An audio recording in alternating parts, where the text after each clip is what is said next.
So began the battle of the 5 armies, and it was very terrible. Upon one side were the goblins and the wild wolves, and upon the other were elves and men and dwarves. Ever since the fall of the great goblin of the Misty Mountains, the hatred of their race for the dwarves had been rekindled to fury. Not even the ravens knew of their coming until they came out of the broken lands which divided the lonely mountain from the hills behind. How much Gandalf knew cannot be said, but it is plain that he had not expected this sudden assault. This is the plan he made in council with the Elvenking and with Bard and with Dain, for the goblins were the foes of all, and at their coming all other quarrels were forgotten.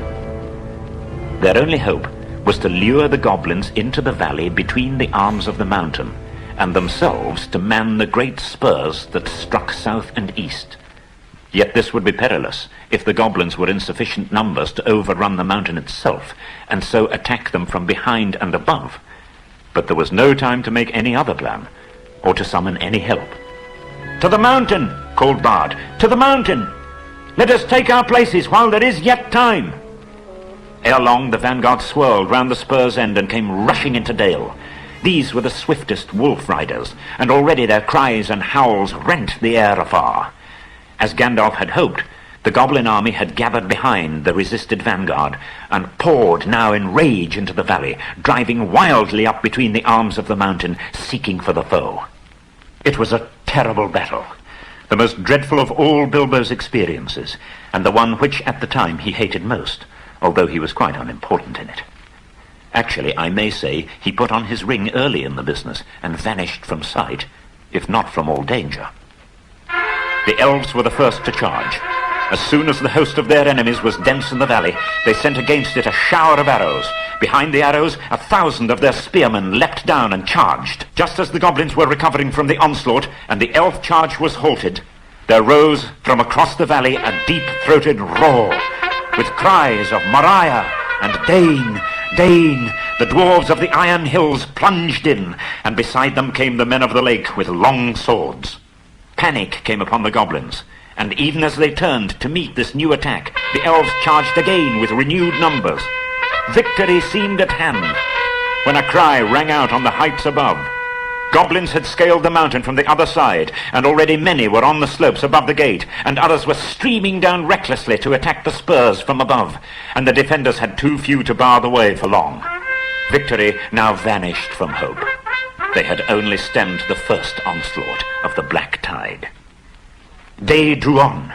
The goblins gathered again in the valley. There a host of wargs came ravening, and with them came the bodyguard of Bolg, goblins of huge size with scimitars of steel. Now Bard was fighting to defend the eastern spur, and yet giving slowly back, and the elf lords were at bay about their king upon the southern arm, near to the watchpost on Raven Hill. Suddenly there was a great shout, and from the gate came a trumpet call. They had forgotten Thorin. Out leapt the king under the mountain, and his companions followed him. They were in shining armor, and red light leapt from their eyes.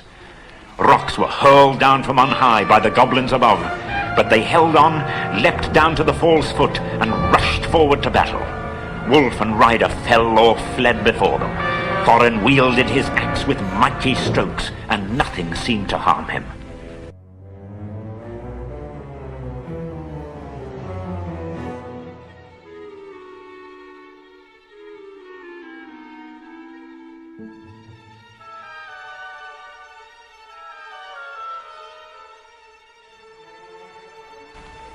Suddenly there was a great shout, and from the gate came a trumpet call.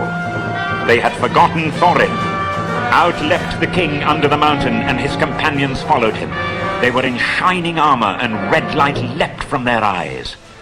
Rocks were hurled down from on high by the goblins above, but they held on, leapt down to the false foot, and rushed forward to battle. Wolf and rider fell or fled before them. Thorin wielded his axe with mighty strokes, and nothing seemed to harm him.